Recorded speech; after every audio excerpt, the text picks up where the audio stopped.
we made a commitment to Lindenhurst that by 2023, when we celebrated the village's 100th anniversary, that this village would be proud of its Wellwood Avenue, would be proud of its business district, and be proud of the community that it's called home for so long. So what we're going to do is we're replacing, as some people have mentioned, all of the sidewalks, all of the brickwork, curbs, trees. We're redoing Wellwood Avenue, the road itself, and we're going to be adjusting the angle of the parking from, I think it's 60 to 45 degree angles. This is on the west side of Wellwood Avenue across from the church, and then additionally some over at Hoffman and Wellwood. There'll be some adjustments made to the sidewalks there as well. It is vital what happens here. And so, as we all understand, our downtowns are critical to the region's future. They're the places where we create vibrancy, where we can attract and retain young people, where we can create the kind of housing we need to do that, where we can support small businesses and see them expand, where we can create the kind of sense of community that is important for people to have and for people to want to continue to plant roots. It's a great day for Lindenhurst, but it's a great day for Suffolk County, and I'm very confident there are more things to come from this village. So thank you very much.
So I'm Katie Tini and I own Old Soul Design Shop Incorporated, located at 124 Margaret Street in downtown Plattsburgh, New York.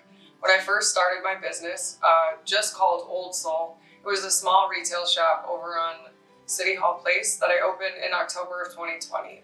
When I started, I worked with 11 artisans, buying their products on a wholesale relationship, and then continued to grow up to 50 artisans in a 650 square foot space, helping them to gain exposure to the community. So I would integrate their art into my secondhand environment and then promote them to the people of Plattsburgh in hopes that I could get them more direct sales outside of my small brick and mortar.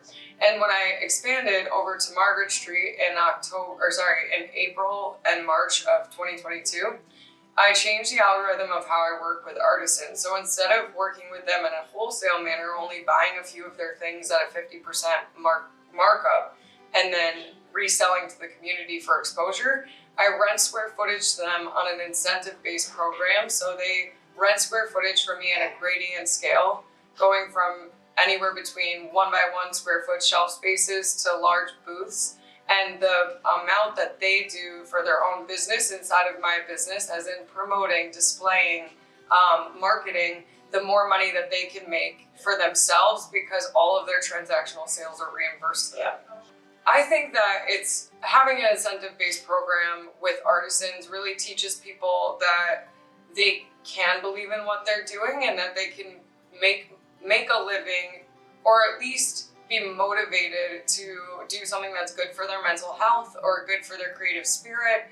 A lot of people work full-time jobs that don't allow them to be able to just make art all day, but having a place where they get to put it, display it, celebrate it, it certainly motivates them to want to do things that are good for them and to celebrate what they're good at and share their skills with the community.